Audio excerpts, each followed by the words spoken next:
on HQ as Derrick Henry has agreed to a deal with the Ravens. Derrick Henry, he's going to the Baltimore Ravens, leaving the Tennessee Titans. Yeah, we start with the big news. Derrick Henry, Baltimore Raven, 2 years. Derrick Henry. This man is a man-child. He runs over. Farm, one of the most vicious in the game. Holy cow.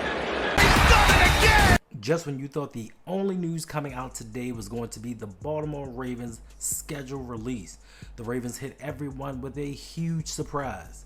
But it's not a surprise to many, as the Baltimore Ravens and Derrick Henry have agreed to a 2-year extension worth $30 million. Now, with this 2-year extension, this guarantees that Derrick Henry should be a Baltimore Raven up until the 2027 season. And it also guarantees that Henry will get $25 million over the next 2 years. This is an extension that all Baltimore Ravens fans have been waiting for. That's because last year we finally got talent equivalent enough to be in the backfield with Lamar Jackson. Now, Henry's first season with the Baltimore Ravens, Derrick Henry rushed 325 times for 1,921 yards and a league-high 16 touchdowns, just missing the mark of another 2,000-yard season. Many people did not expect, with Henry being the age that he was going to be able to put up these type numbers. But when you have Lamar Jackson in the backfield, this is the effect that he has on running backs. We have seen throughout the years that when Lamar just has regular guys or above average guys behind him, they ain't going to have career years. Then you add in a talent like a Derrick Henry, one of the all-time great running backs, and you get something like we saw in 2024. An extremely special season that possibly could have gone even better if the Ravens had ran him a little bit more, but I don't think they needed to overutilize him. Now, with this extension, this makes Derrick Henry on average the 3rd highest paid running back in the NFL, behind Christian McCaffrey and of course Saquon Barkley. But if you look at the numbers in comparison, Derrick Henry is the best of the bunch. Even at age 31, he is still one of the top 2 running backs in the league. And during a time when you would think that running backs over the age of 30 would not get extensions like this, Derrick Henry seems to once again defy father time. The way that he takes care of his body, the way that he has avoided injuries throughout his career, even though he has led the league many times in rushing attempts. But in comparison with these 3 running backs, Derrick Henry is by far the best one of the bunch. Over the last 3 seasons, Derrick Henry has rushed for 4,626 yards with 41 touchdowns. My God, these are not numbers that you would expect from someone his age. And if in comparison you look at the 2 other gentlemen that are in the top 3, for one, it is not even close. Christian McCaffrey's injury-filled 2024 season saw him rush 50 times for 202 yards and 0 touchdowns. Now, over the last 3 seasons, McCaffrey has only rushed for 2,800 yards and 22 touchdowns.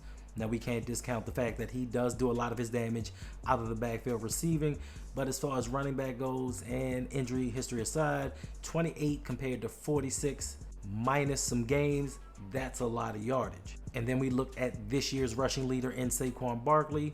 He rushed 345 times for a league-leading 2,005 yards with 13 touchdowns. He also ran at a 5.8 yards per clip, where Derrick Henry ran at 5.9. And over the last 3 years, Barkley has rushed for 4,279 yards and 29 touchdowns. So that just goes to show you that age is just a number. Put in the right situation, being utilized the best, Derrick Henry's numbers are by far, in a way, head and shoulders above everybody else in the league.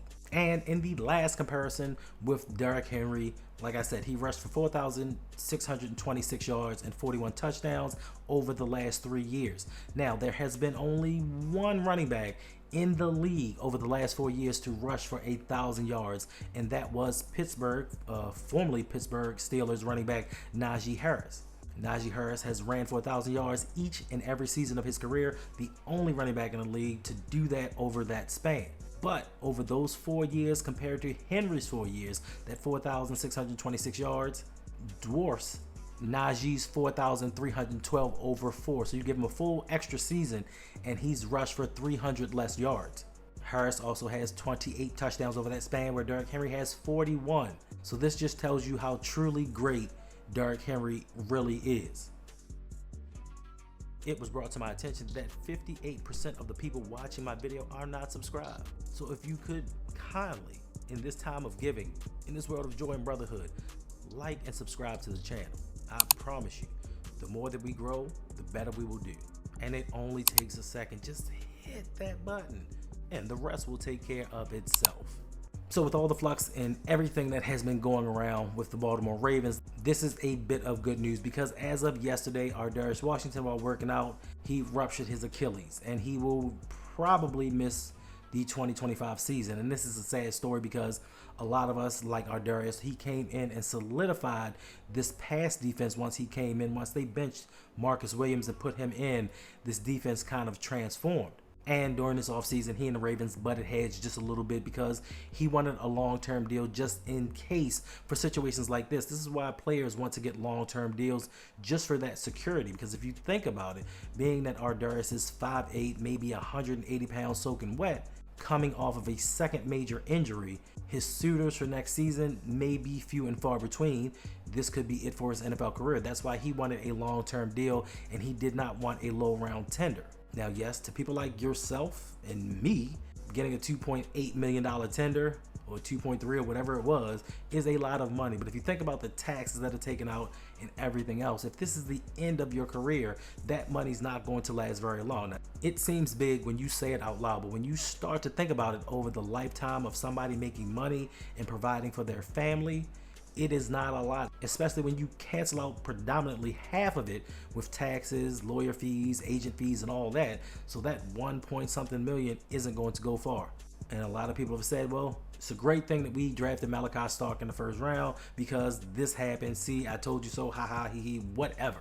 My thing is, yes, the Ravens got a great talent in Malachi Starks, but let us not act like the NFL draft ended after round 1. Like the Ravens could not have gone out and gotten a safety in later rounds. So this I told you so bullshit, it really don't fly because the highest paid safety in the league right now is a 3rd round pick. But I digress. Hopefully our Darius has a speedy recovery. He can go out and continue his career and continue to make money.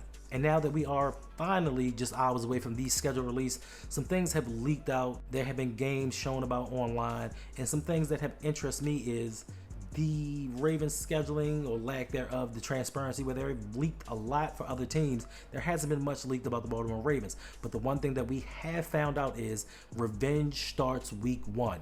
The Baltimore Ravens get the Buffalo Bills on Sunday Night Football. So Lamar and the Ravens can get a sort of tad bit of revenge when it comes to playing the Buffalo Bills, who knocked them out of the divisional round of the playoffs last year. It's not really revenge if they win, because knocking somebody out the playoffs and winning a regular season game is two totally separate things to me. But it does give them a bit of confidence that they can beat this team, even though they beat them once during the regular season last year. The Buffalo Bills have had a lot of upgrades this offseason to better their team, and this is going to give the Ravens a measuring stick early on as to how good they really are, even though this is essentially going to be the last preseason game because most of the starters aren't going to play throughout the preseason. But same goes for the Buffalo Bills, so we'll see how that goes. Also, they leaked the Christmas games. The Baltimore Ravens now will not appear in the Christmas Day games, even though they have over the last 2 seasons. They filled that slate up with a bunch of BS and some other games that I'm particularly not really caring about, but the Ravens will not be there. One thing that did catch my eye was the Atlanta Falcons have 4 primetime games. Now, if you take a franchise like the Atlanta Falcons that kind of had a quarterback controversy, that have not done much winning in the NFC South over the last few seasons, getting 4 primetime games to me is a bit much.